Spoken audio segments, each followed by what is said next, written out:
Yes my beautiful people, nizere ko meze neza, igitondo cyanyu gikomeje kubagendekera neza by'umwihariko aho muri hose mu gihugu cyacu ndetse no hakurya cyangwa se muri Afurika muri rusange no hakurya y'inyanja za mu Burayi cyangwa se muri Leta Zunze za Amerika no muri Aziya, cyane ko twanabibonye ko harimo abantu badukurikira nubwo bataraba benshi ariko barahari tu.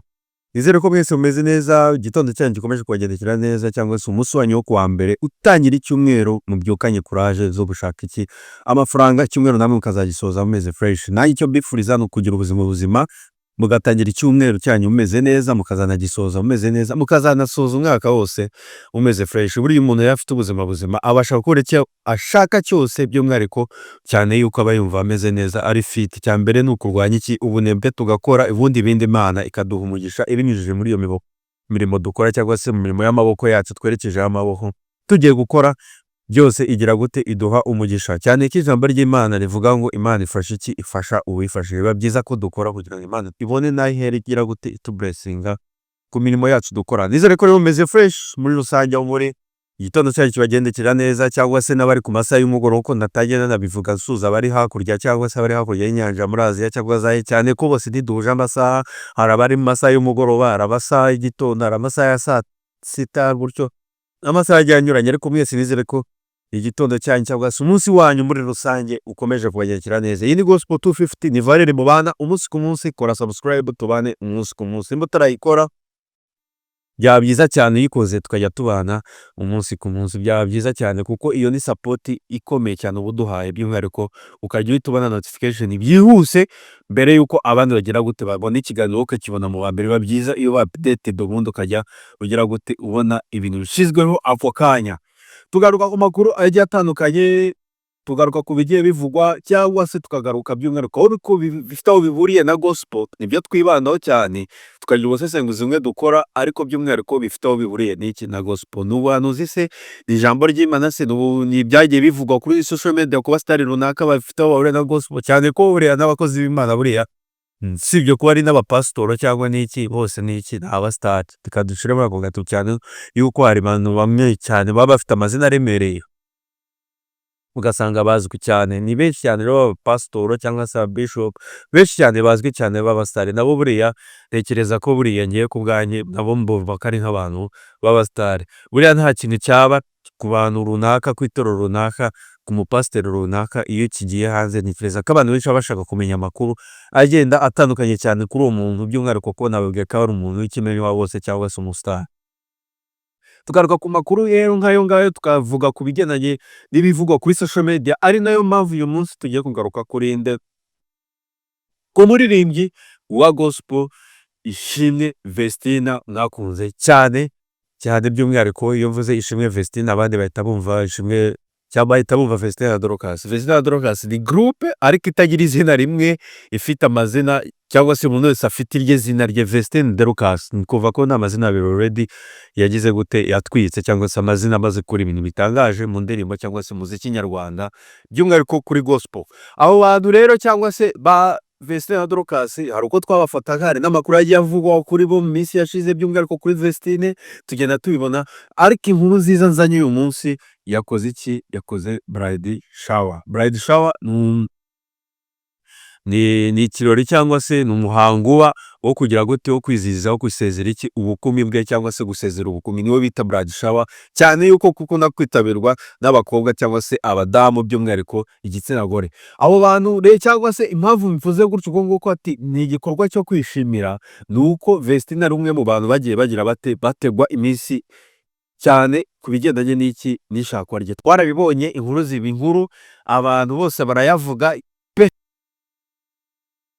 buri umwe wese ubyutse akavuga kuri Vestine. By'umwihariko nivuga Vestine ubwo n'umutware we cyangwa se umugabo we basezeranye ku Murenge wa Kinyinya. Tukimara kumenya iyo nkuru, inkuru ziba iki ziba impamo, abantu benshi babyira gute bazana amakuru agiye atandukanye bavuga, by'umwihariko ku muri famille ya Vestine nshyashya nyine ashize, abenshi baza bavuga ibi n'ibi cyane, by'umwihariko ko yaramaze kugira gute kubatungura. Abantu bari bafite ukuntu bamufata, bafite uko babafata muri rusange Vestine na Dorcas, ariko baza gutungurwa cyane nka Vestine sindi wisubiramo depu mwagiye mubikurikiye kinini, nyuma y'aho batangiye kugira bate kubavugaho ibintu bigiye bitandukanye, bikaza kurenga imbibi, bakaza kwinjira none n'ibintu biri personal kuri uriya mugabo we, batangira kwinjira cyane, kugera n'aho batangiye kuvuga amagambo ateye isoni, nanjye ubu ngubu ntagiye gusubiramo kuko ntabwo ari byiza cyane buriya ikintu tugumye tukigarukaho cyane, ntabwo aba ari byiza cyane ko ibyo bintu si ari na byiza cyane, ni n'umuco mubi nk'abanyarwanda twamaze kwadukana kuri social media, dusigaye tubona ikintu cyose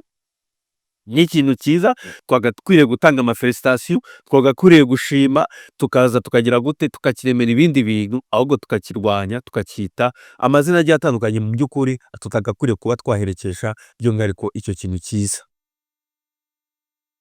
Ubu ni mu muco nyarwanda singiye kubatoza, ariko murabizi neza yuko iyo umuntu yabaga yagize gute, yagize ate, yafashe umwanzuro, yashatswe se cyangwa se yateye intambwe yashatse, twese hari amagambo meza cyane abanyarwanda twagiraga dute, twabaherekezaga abantu bashatse, tukavuga tuti felicitation, ntuzabyareho umunakobwa, ati Imana izabashe kubana namwe mu rugo rwanyu rugize rute, rushyashya. Kubera ko buriya mwebwe ntimwabyifasha, mushobora kugira gute, kukozanyaho cyangwa kugira gute, ariko icyo tubasabira ni ukugira gute, umwami Yesu kuzabana namwe mu rugendo rushya muba mwamaze kugira gute, kwinjiramo. Ariko ibyo bintu twese abanyarwanda twamaze kugira gute, kubita,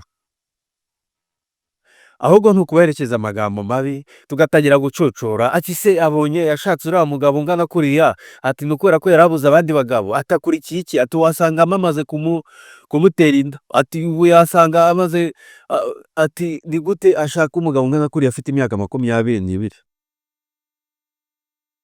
ati uyu muntu karaje segonderi, ntarajya mu bindi bintu, ntaragira ubuzima anyuramo bundi kimwe nk'abandi bakobwa cyangwa se abasore bari mu myaka nk'iyo ngiyo, umuntu ahise amushaka, ntararya ubuzima, avuye ku ntebe y'ishuri ako kanya, wise uterura byinshi cyane, duherekeza amagambo ayo ngayo, bamwe baraza bita famiye zabo, abandi baza bita ati ngende nyirarume wa Vestine, abandi ati ngende musaza wa Vestine kuri social media, ari ukugira ngo tugende dute, ducuruze.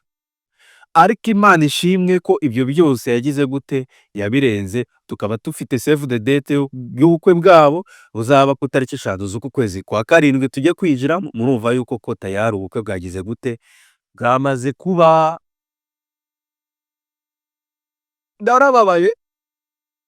Narababaye mu minsi ishize, ntangira kubona abahanuzi bamwe na bamwe batangira kuvuga ubukwe bwa Vestine, ati ngo bugiye gupfa, bugiye kugenda ukuba, batega iminsi, ati uriya mugabo Idrissa arahubutse cyane, abandi ati ubwo n'abahanuzi, ubwo ngo ubukwe bwa Vestine burapfuye, ati Idrissa arahubutse kuba ashatse uriya mwana atazamubabaza, atashatse nk'umwadolesa ngo azamubabaza, abandi baraza bati ngo ati Vestine aravutse ashatse umusaza azababara, nk'abantu babwiye amagambo aremereye, bamwe baza bitwikiriye umwuka w'ubuhanuzi barabeshya, abandi baza bafite amagambo yo kurwanya cyangwa se gushyira kuza kwita umugabo wa Vestine, ati aramugaye, ati akaguru karavunitse, ati gutyo uku n'uku, twarabibonye. Ariko icyo twavuga, Imana ishimwe cyangwa se duhe Imana icyubahiro cy'uko ibyo byose nta na kimwe bivuze ubu ngubu ubukwe bwabo, ahubwo turi kubwitegura ku rwego rukomeye. Ejo yakoze umunsi mukuru wo gusezera ku bukumi bwe, atumira bagenzi be, hazamo abantu benshi, hazamo abasitari bagiye batandukanye, bose baje kugira gute, kumushyigikira, by'umwihariko abiganjemo igitsina gore, ku munsi wa BRIDAL SHOWER, gusezera iki, ku bukumi bwe. Murumva yuko rero ni ikintu kigize gite, gikomeye cyane, ni ikimenyetso simusiga kigaragaza yuko ku tariki 5 z'uku kwezi kwa karindwi hagomba kugira gute, gushya. Reka nkoresha ayo magambo, hagomba kugira gute, gushya. Mu byange mu byemere, mu batega iminsi, ubukwe buzataha kandi bazarubanamo neza cyane. Uwiteka bugiza gute, gushyigikiye, ntacyo muzagira gute, muzaba. Twarabibonye, ati nga ADEPR ngiki ngo yasezeye, ati ADEPR nk'ibyemera biriya bintu, ati ni ukuvuga ngo Vestine ngo imisatsi, oya, ibyo bintu rwose ntacyo bivuze. Ubukwe buzataha kandi bashyigikiwe n'Imana. urukundo rubaho, ntabwo urukundo rugendera ku myaka, umuntu yahitamo uwo ashaka, yabana n'uwo ashaka, yaba uko ashaka, imisatsi si ikugaragaza ko uri umurokore cyane, ibiki, ibintu nk'ibyo.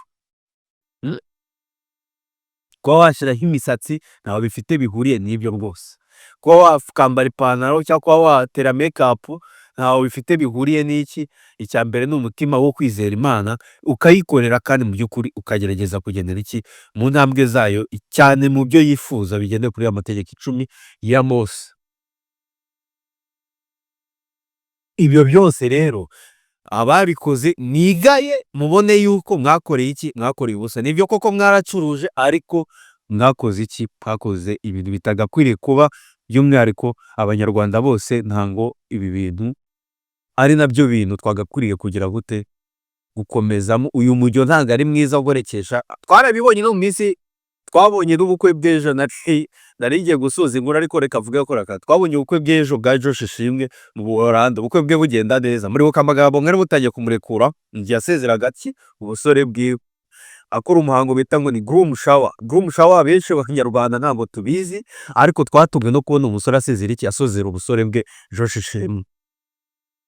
Ariko nawe reka duhe Imana icyubahiro cyane yuko yagize gute, yakoze ubukwe bwe bukagenda neza cyane. Twabikurikiye mu mavideo agiye atandukanye, ku mafoto atandukanye, twabibonye ubukwe bwe bwabaye bw'igitangaza. Abenshi murabizi ibyo mwari mutangiye kuzana amateka ngo ni gute umuntu w'umusore ndasezera, iki, ibyo bintu nta hantu byabaye, nta muco nyarwanda twigeze tubona. Ubu ni se nuza iyo groom shower nimba ari bwo bwa mbere muyibonye, kubera iki byantuza nk'ibi VESTINE akoze byo tumaze kubimenyera. Byose ni umuco wa kizungu nibyo, ariko ntaho bifite bihuriye n'ibyo bintu. Ayo ni amateka wabutangiye kuzana. Turashima Imana kubw'ubukwe bwa ntuza bwa Josh Ishimwe bwabashije kugenda neza, tunashima Imana ku bwande, ku bwa VESTINE cyane, ko Imana ikomeje kumushyigikira. Mwabateze iminsi mubategi, ariko itariki iraza igiye kugera, cyane yuko bimeze neza. Ubu tuvugana iki, ni ugutegura amakote, abandi bagategura imishanana, bakazitegura kugera gutaha ubukwe bwa VESTINE. Nubwo mwabateze iminsi, mugombe mubashyigikire, cyane yuko wafashijwe n'Imana cyangwa se uri kumwe n'Imana, ntacyo muzamukora. Mumutege iminsi, mugire mute, azabaho kandi uko Imana ishaka. Nta muntu ubaka urugo kubera ko undi ngo arubayemo gutyo ukuntu uku. Muzabatega iminsi, buri muntu wese afite uko yubaka urwe, ashobora kurujyamo rukamuhira. Nabyo bintu tunamwifuriza, tunaguma kumusengera tumwifuriza, cyane yuko mukomeje kugira gute, gushaka kubatega iminsi. Ibyo ntacyo bizabatwara, umunsi w'ubukwe wabo uzagenda neza. Sindi umuhanuzi, ariko icyo kintu niteze cyane yuko benshi bagiye bagira babatega iminsi, by'umwihariko Imana ntango yagira gute, ku ruhande rwabo. Imana igomba kubashyigikira, bakazabyara ahungu n'akobwa, bakabaho uko mwebwe mutabitekerezaga. Imyaka ntabwo ari definisi urukundo rujyaho rushatse, cyane yuko iyo wujuje imyaka y'ubukure, imyaka leta yemera, twarabibonye bajya mu murenge, nta leta ntabwo ishobora gusezeranya umuntu uri munsi y'imyaka 21. Murabizi umuntu w'imyaka 20 aba yakuze, 22 aba yakuze. Ni ukuvuga yuko ibyo bintu ntacyo bigize bitwaye. Natwe icyo twabifuriza ni ukugira gute, kugira urugo ruhire, bakazarubyara ahungu n'akobwa. Iyi ni Gospel 250, iyo na updated nagiraga ngo mbahereze, by'umwihariko nandifuriza ubukwe bwiza VESTINE, uko nakomeje kubivuga muri iki kiganiro. Murakoze cyane, yari Valere hano kuri Gospel 250, tubane mu biganiro byacu biza kugira gute gukurikira.